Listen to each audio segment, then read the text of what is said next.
Study IQ IAS, अब तैयारी हुई अफोर्डेबल। नमस्कार दोस्तों, स्वागत है आप सभी का स्टडी IQ में। मैं हूं आपका दोस्त राहुल सायगांवकर। दोस्तों, आज हम लोग चर्चा करने वाले हैं क्लाइमेट चेंज से जुड़ी हुई। आज हम लोग चर्चा करने वाले हैं ग्लोबल वार्मिंग के बारे में। हम क्वाइट श्योर कि बहुत सारे एस्पिरेंट्स के साथ ये हो जाता है कि जब भी क्लाइमेट चेंज का नाम सुनेंगे, ग्लोबल वार्मिंग का नाम सुनेंगे, सोचते हैं कि यार कितना इस चीज़ को डिस्कस करें हम लोग। लेकिन एग्जाम के दृष्टिकोण से आपको ये समझना चाहिए कि जितना होगा उतना क्लाइमेट चेंज के प्रति आपको यूनिक डेटा, एग्जाम्पल्स, कुछ इलस्ट्रेशंस वगैरह आपके पास रहेंगे तो आप अपना आंसर एक नॉच अप कर सकते हैं। क्योंकि मैं हमेशा कहता हूं कि जो कॉमन टॉपिक्स होते हैं, climate change, everybody knows about the climate change, लेकिन अगर आपके आंसर को स्टैंड आउट करना है, अगर आपको वो एक्स्ट्रा 1 और 2 मार्क्स निकालने हैं, तो try to collect more and more data, try to have various dimensions की क्लाइमेट चेंज के प्रति किस तरह से इंपैक्ट होता है, मरीन लाइफ के ऊपर क्या होता है, स्पेसिफिक एग्जाम्पल्स रखिए और क्वेश्चन में जो पूछा गया है उस चीज को एड्रेस कीजिएगा विद प्रॉपर एग्जाम्पल्स, तो it will help you gain extra marks for sure, right. जैसे कि मैंने आपको बताया, आज हमारी चर्चा होने वाली है क्लाइमेट चेंज से जुड़ी, ग्लोबल वार्मिंग से जुड़ी। आज हम लोग बात करने वाले हैं ओशन एसिडिफिकेशन के बारे में, और यहाँ पे हम लोग एक बहुत ही यूनिक स्टडी के बारे में बात करने वाले हैं। आप यहाँ पे देख सकते हो, melting sea ice accelerates acidification of Arctic Ocean. Now I am repeating, melting sea ice accelerates acidification of Arctic Ocean. अब देखिए, कॉमन सेंस हमें क्या कहता है? कॉमन सेंस हमें कहता है कि अगर देखिए ओशन वाटर है मतलब सी वाटर, सेलाइन वाटर है। मेल्टिंग सी आइस, आइस क्या होता है? Ice is the normal water. जब अगर ये मेल्ट होकर सी वाटर के साथ मिल रहा है तो लॉजिकली क्या होना चाहिए कि आपका पीएच कम होना चाहिए, यानी कि एसिडिफिकेशन कम होनी चाहिए। लेकिन यहाँ पे इस पर्टिकुलर रिसर्च ने स्टडी किया है, इन्होंने पिछले ऑलमोस्ट 20 साल का डेटा देखा है, जहां पे इन्होंने बताया कि सी आइस धीरे धीरे मेल्ट हो रहा है तो नया पानी आर्कटिक ओशन में गया, उसकी वजह से एसिडिफिकेशन की मात्रा और भी ज्यादा बढ़ चुकी है। तो इस स्टडी को हम लोग समझेंगे, एग्जैक्टली ये क्यों हो रहा है इसी को समझेंगे। अगर समझ लीजिए, मैंने एक सिंपल एमसीक्यू बना दिया जिसमें मैंने एक स्टेटमेंट दिया कि melting sea ice accelerates acidification in the Arctic Ocean. तो कई बार एस्पिरेंट्स से हुआ था कि यार ये कैसे होता है, कि आप इसको गलत कर दोगे, लेकिन ये गलत नहीं है। इस रिसर्च ने ये प्रूव कर दिया कि क्यों हो रहा है। तो आज हम लोग सबसे पहले समझेंगे ओशन एसिडिफिकेशन है क्या, आर्कटिक ओशन के साथ ऐसा स्पेसिफिक चीज हो क्या रही। Arctic Ocean, you know, it comes in the northern hemisphere, right, towards the higher altitudes. तो वहां पे ओशन एसिडिफिकेशन किस तरह से बढ़ रहा है। इनफैक्ट अगर हम लोग दूसरे ओशंस के साथ आर्कटिक ओशन को कंपेयर करें, 3 से 4 टाइम ज्यादा यहां पे ओशन एसिडिफिकेशन हो रही है। So let's try to understand this research and let's try to understand why this is happening, और इसका परिणाम क्या होगा ये भी हम लोग अंत में बात करेंगे। तो ये रहेगा हमारा एजेंडा आज की चर्चा का। चलिए शुरुआत करते हैं, लेकिन उससे पहले आपको ध्यान रखना है, इट इज नाउ और नेवर। आज आखिरी तारीख है, 6 अक्टूबर, और एडमिशंस आर क्लोजिंग। तो आपके पास कुछ ही घंटे बचे हुए हैं, जल्द से जल्द यहां पे एनरोल कीजिएगा। अगर आपने एनरोल किया है तो बहुत ही अच्छी बात है, अगर एनरोल नहीं किया है तो let me tell you that our foundation batch, study IQ's foundation batch is the most comprehensive program और मोस्ट अफोर्डेबल प्रोग्राम। ये पूरा आपको जो प्रोग्राम मिलेगा इट कम्स एट 18,999। लेकिन आपको एक काम करना है, you have to use my code Rahul live. जब भी आप चेकआउट करोगे, वेबसाइट हो, ऐप हो, वहां पे राहुल लाइव कोड इस्तेमाल कीजिएगा तो आपको ये पूरा 18,999 में मिल जाएगा। अब इस प्राइस में कंप्लीट कॉम्प्रिहेंसिव पैकेज, 900 घंटे से ज्यादा लाइव क्लासेस आपकी चलेंगी, 1-to-1 मेंटरशिप मिलेगी, ग्रुप मेंटरशिप आपको मिलेगी, करंट अफेयर्स प्रोग्राम मिलेगा, सक्सेस इन प्रीलिम्स प्रोग्राम मिलेगा। सारी चीजें इसी में प्रीलिम्स की टेस्ट सीरीज भी इंक्लूड है, ऑलमोस्ट 50 टेस्ट। आप 50 बार मॉक टेस्ट दे सकते हो बिफोर राइटिंग योर प्रीलिम्स इन 2023। तो ये सारी चीजें at this price. Do enrol, आज आखिरी डेट है।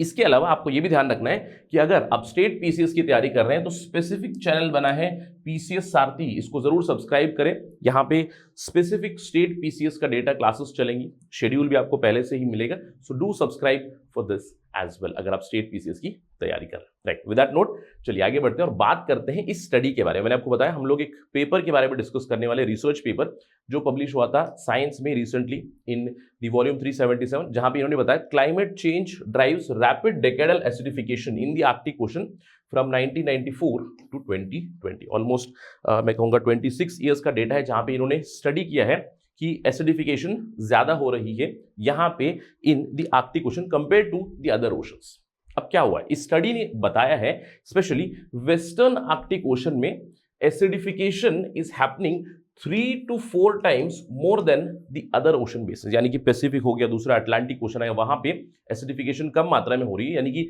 It is going on at a slower rate. Although आपको ये ध्यान रखना है सभी ओशंस में एसिडिफिकेशन हो रही है, लेकिन आर्कटिक में बहुत ही ज्यादा एक्सटेंसिव हो रही है।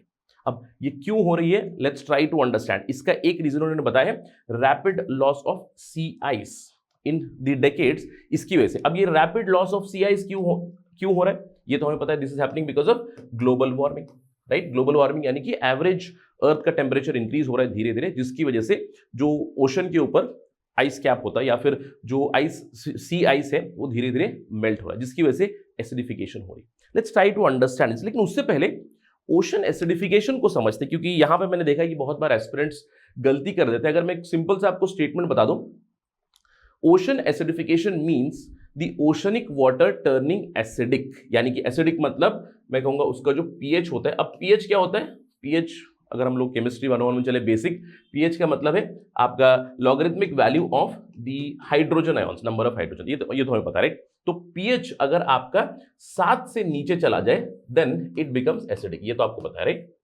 लेकिन आपको ध्यान रखना है, जो मैंने आपको स्टेटमेंट बताया कि ocean acidification means ocean water becoming acidic, नहीं, ये केवल डायरेक्शन है पीएच की। आपको ध्यान रखना है ओशन का वाटर, यहां पे आप देख सकते हो in the late 1800s acidity was reduced. Normally जो ओशन वाटर की एसिडिटी होती है, पीएच होता है, वो होता है 8.1 के आसपास। अब आपको ध्यान रखना है कि ओशन एसिडिफिकेशन मतलब इस वैल्यू से नीचे जाना, मूविंग टुवर्ड 7, लेकिन अभी भी मैं कहूंगा it has not reach 7, it is slightly around 8 से थोड़ा सा नीचे। बट एसिडिक अगर होना है मतलब 7 से नीचे जाना है, तब वो धीरे धीरे एसिडिक बनता जाएगा। हम लोग उस दिशा को ओशन एसिडिफिकेशन कहते हैं, यानी कि pH movement from 8.1 to other side, right. अब ये क्यों होता है, एक कार्बन डाइऑक्साइड की वजह से हो रहा है, इसको हम लोग देखेंगे थोड़ी देर में। लेकिन आई होप कि आपको समझ में आ गया, ओशन एसिडिफिकेशन का मतलब ये नहीं कि आपका पानी ही एसिडिक हो रहा है, नहीं, पानी एसिडिक हो नहीं सकता, राइट। आप ये ध्यान रखना है आपको कि 7 तक पहुंच गया तो समझ लीजिए पूरा धरती खत्म हो जाएगी। लेकिन ओशन एसिडिफिकेशन उसे कहते हैं जहां पे ओशन का पीएच एसिड की तरफ मूव हो रहा है, एसिडिक पीएच की तरफ धीरे धीरे मूव हो रहा है। Clear, that is the meaning of ocean acidification. इसके हम लोग इंप्लीकेशंस भी समझेंगे, लेकिन let's talk about the study. अब इस स्टडी ने क्या हाईलाइट किया, इस स्टडी ने हाईलाइट किया है कि there is something unusual which is happening about the Arctic Ocean. देखिए, नॉर्मली मैंने आपको बताया ओशन एसिडिफिकेशन क्यों होता है, एटमॉस्फेयर में हमारे कार्बन डाइऑक्साइड है, अगर आपके एटमॉस्फेयर में कार्बन डाइऑक्साइड है तो पानी के साथ वो रिएक्ट करेगा, सिंपल रिएक्शन है। अगर CO2 आपके वाटर के साथ मिलेगा तो it will form the carbonic acid, right, carbonic acid बन जाता है। अब कार्बोनिक एसिड पानी में फिर से ब्रेक होता है, hydrogen ion, basically carbonate ion और बाइकार्बोनेट आयन बन जाते हैं, साथ ही आपकी हाइड्रोजन आयन कॉन्सेंट्रेशन धीरे धीरे बढ़ने लगती है। अब नॉर्मल ओशंस में कैसे होता है, normally in Pacific, Atlantic, the atmospheric carbon dioxide ये भी बढ़ रहा है। इसलिए मैंने आपको बताया कि क्लाइमेट चेंज, ग्लोबल वार्मिंग जब हम लोग बात करते हैं, इसका एक मोस्ट इंपॉर्टेंट रीजन क्या है, we talk about the green house gases, correct, green house gases. तो ग्रीन हाउस गैसेस जैसे जैसे बढ़ रहे हैं, यहाँ पे आप देख सकते हो कार्बन डाइऑक्साइड की मात्रा हर साल 2 पार्ट्स पर मिलियन धीरे बढ़ रही है। तो जैसे जैसे कार्बन डाइऑक्साइड बढ़ेगा तो ओशन के वाटर के साथ वो रिएक्ट करता रहेगा। इसका मतलब क्या है, carbon dioxide is entering into the oceans. लेकिन आर्कटिक में क्या हो रहा है, आर्कटिक में समथिंग अनयूजुअल इज हैपनिंग, क्योंकि जो आइस लॉस है, जो रैपिड सी आइस है, वो लॉस हो रहा है। अब उस सी आइस की लॉस की वजह से टेक्निकली पानी का केमिस्ट्री बदल जाएगा। लेकिन हम लोग एक्सपेक्ट कर सकते हैं कि यार पीएच तो बढ़ना चाहिए, फिर एटलीस्ट नॉर्मल रहना चाहिए। लेकिन क्या हो रहा है, यहाँ पे जो वाटर है, जो सी वाटर ऐड हो रहा है, पार्डन में, जो सी आइस का वाटर है, वो सी वाटर में जो ऐड हो रहा है, उसकी वजह से क्या हो रहा है, कार्बन डाइऑक्साइड अपटिक और ज्यादा बढ़ रहा है। चलिए इसको अंडरस्टैंड करते हैं इन्होंने कैसे कहा है, और इस चीज को इन्होंने टर्म भी दिया है, इसको ध्यान रखिएगा, it is called eight Arctic amplification. अगर सवाल आ जाए, एक सिंपल सा एमसीक्यू बना दो आपको, what do you understand by the term Arctic amplification. Arctic amplification मतलब सी आइस लॉस की वजह से आर्कटिक ओशन में ओशन एसिडिफिकेशन 3 से 4 टाइम्स ज्यादा है when compare to other ocean. This is known as Arctic amplification, please remember this. अब समझते हैं एग्जैक्टली हो क्या है। देखिए, इस रिसर्च ने बताया, अगर हम लोग पहले की बात करें, पहले स्टेज 1 में आइस कवर्ड था। अगर जब आइस कवर्ड है, ये आप देख सकते हो सी आइस यहाँ पे कवर है, यानी कि आपका एक्सपोजर कम है, CO2 अभी भी धीरे धीरे मतलब ओशन वाटर में हो ही रहा है, ऐड हो ही रहा है। इनफैक्ट जो आर्कटिक ओशन है it holds maximum amount of CO2 compare to other oceans also. अब यहाँ पे धीरे धीरे क्या हो रहा है, आपका आइस मेल्ट हो रहा है। अब जैसे जैसे आइस मेल्ट हो रहा है, यहाँ पे आपका area is being exposed to carbon dioxide. एक तो यहाँ पे इसकी वाटर की केमिस्ट्री बदले, जिससे कि जो सैचुरेशन होता है CO2 CO3 आयोन्स का सैचुरेशन होता है वो बढ़ रहा है, यानी कि और ज्यादा कार्बन डाइऑक्साइड कैप्चर करने की कैपेसिटी बढ़ रही है इस पानी की। और साथ ही साथ आपको पता है कार्बन डाइऑक्साइड एटमॉस्फेयर में भी बढ़ रहा है। अब ये आप देख सकते हो लेट आइस फ्री में और भी ज्यादा आपका अपटेक बढ़ चुका है। इसी की वजह से आपका ओशन एसिडिफिकेशन हो रहा है। और यहां पे आप देख सकते हो कि जैसे जैसे रिएक्शन होगा, carbonic acid ultimately breaks into ions, H+ ions, yes, carbonate ions, right, उसके अलावा HCO3- यानी कि बाइकार्बोनेट आयंस। और ये जो बाइकार्बोनेट आयंस की मात्रा जब बढ़ जाती है तो इसका मतलब it is going to harm the crustacean, यानी कि जिन मरीन ऑर्गेनिजम्स की जो शेल होती है, जैसे हम लोग कोरल रीफ्स की बात कर सकते हैं या फिर क्रैब की बात कर सकते हैं,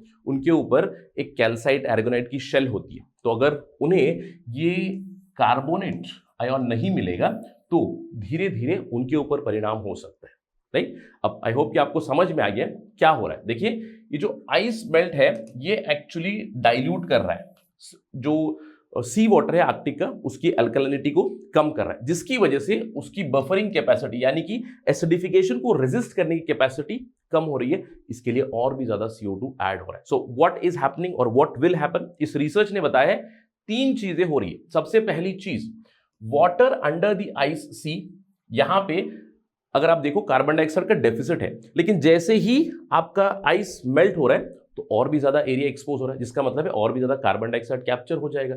अब एक और प्रॉब्लम भी है, जो आपका सेलाइन वाटर है, सी का वाटर है, ये आपका फ्रेश मेल्ट वाटर के साथ जब मिल गया, इसका मतलब है वो ये दोनों का जो मिश्रण है ये डीप तक नहीं पहुंचेगा। आपने यहां पे देखा कि the water will not go deep because इसका डेंसिटी उतना नहीं है compare to the deep waters. इसीलिए आपको यहीं पे मिलेगा बहुत ज्यादा concentration of the carbonic acid and the reaction basically, यानी कि आपका एरिया बढ़ता हुआ जा रहा है जहां पे कार्बन डाइऑक्साइड ज्यादा ज्यादा कैप्चर हो रहा है। और तीसरी चीज ये है कि मेल्ट वाटर आपकी पानी का, सी वाटर का कार्बोनेट आयन का कॉन्सेंट्रेशन लोअर करता है, यानी कि CO3 का कॉन्सेंट्रेशन कम हो रहा है। और मैंने आपको बताया अगर ये नहीं है तो सबसे बड़ा जो परिणाम होगा वो इस चीज पे होगा, स्पेशली ऑन दी क्रस्टेशियंस, जो ऑर्गेनिजम्स, जो मरीन एनिमल्स है दैट डिपेंड ऑन एरागोनाइट और कैल्साइट, उनके ऊपर सबसे ज्यादा खतरा है। आई एम क्वाइट श्योर कि आपने ज्योग्राफी में इस चीज को देखा होगा कि हमारा एक सैचुरेशन डेप्थ होता है जहां पे कार्बन डाइऑक्साइड 2- यानी कि कार्बोनेट 2- आयंस की जो कॉन्सेंट्रेशन है वो काफी हाई होती है। और यहाँ पे जो आपके क्रस्टेशियन क्रैब वगैरह मिलते हैं उनके ऊपर एक परत बनी होती है जैसे कोरल्स एक्सेट्रा, तो उनके लिए यहाँ पे बहुत सारा कार्बोनेट अवेलेबल है जिससे कि वो डेवलप होते हैं, कार्बोनेट को डेवलप करते हैं और खुद को सस्टेन करते हैं। लेकिन जैसे जैसे यहां पे CO2 की मात्रा बढ़ती हुई जाएगी तो आपको कार्बोनेट आयन की कॉन्सेंट्रेशन कम होगी, बाइकार्बोनेट आयंस की कॉन्सेंट्रेशन ज्यादा होगी। इसका मतलब क्या है, ये जो सैचुरेशन डेप्थ है और भी कम होती हुई जाएगी। इसके अलावा जो हम लोग CCD या फिर ACD कहते हैं, कैल्साइट कंपोजिशन डेप्थ और एर्गोनाइट कंपोजिशन डेप्थ, ये भी धीरे धीरे ऊपर आएगी, यानी कि जो मरीन ऑर्गेनिजम्स है स्पेशली जिनका सर्वाइवल कार्बोनेट आयन से जुड़ा हुआ है उनके ऊपर सबसे ज्यादा खतरा होगा, right. So this is the ultimate implication, marine life के ऊपर एक खतरा हो सकता है because of this ocean acidification, alright.